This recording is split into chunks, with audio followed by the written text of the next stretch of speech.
Assalamualaikum warahmatullahi wabarakatuh. Terima kasih. Saya Muhammad Zaki Bagus Priantoro dari kelas B.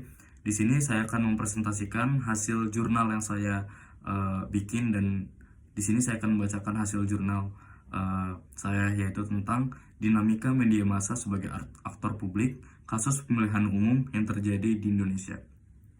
Jadi dalam jurnal ini membahas peran penting media dalam bentuk opini publik dan mempengaruhi perilakunya politik masyarakat yang terjadi di ranah Indonesia itu sendiri, terutama dalam konteks pemilihan umum. Media, baik konvensional maupun digital, dihadapkan pada tantangan seperti tekanan dari pemerintah, kepentingan bisnis, dan penyebaran berita bohong. Jadi di dalam jurnal ini saya menggunakan metode studi literatur dengan pendekatan kualitatif untuk menganalisis bagaimana media itu sendiri itu mempengaruhi persepsi masyarakat terhadap isu-isu publik dan kebijakan publik itu sendiri. Lanjut, di era digital, media sosial itu telah menjadi kekuatan dominan dalam komunikasi publik, memungkinkan interaksi secara langsung antara politisi dan pemilih itu sendiri. Namun yang terjadi adalah keberadaan media partisan itu dapat menciptakan polarisasi dan informasi yang tidak seimbang. Jurnal ini itu menyoroti bagaimana media melalui liputan berita dan analisis membentuk citra kandidat serta mempengaruhi persepsi publik, terutama dalam konteks debat politik dan isu-isu seperti korupsi.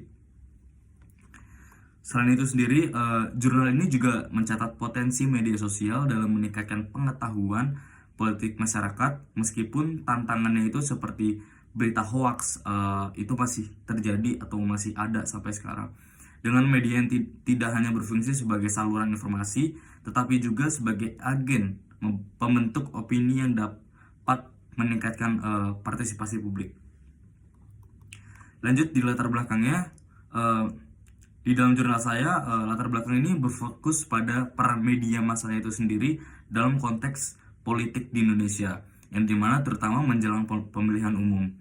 Media memiliki fungsi penting dalam membentuk opini publik dan juga mempengaruhi sikap politik masyarakat. Namun media menghadapi berbagai tantangan seperti tekanan dari pemerintah dan kepentingan bisnis, serta meningkatnya prevalensi berita bohong juga. Dalam era digital sekarang, media sosial itu menjadi platform yang sangat berpengaruh ya, terutama untuk kita bermain HP, untuk kita mencari internet atau semacamnya.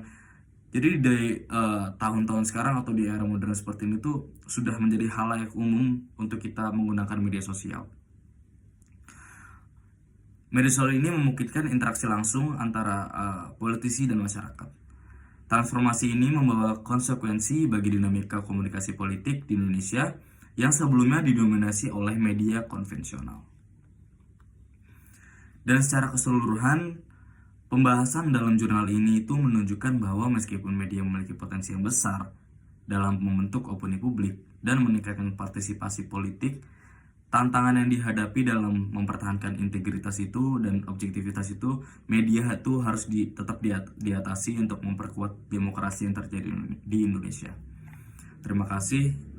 Itu adalah beberapa presentasi dari saya. Terima kasih Pak. Wassalamualaikum warahmatullahi wabarakatuh.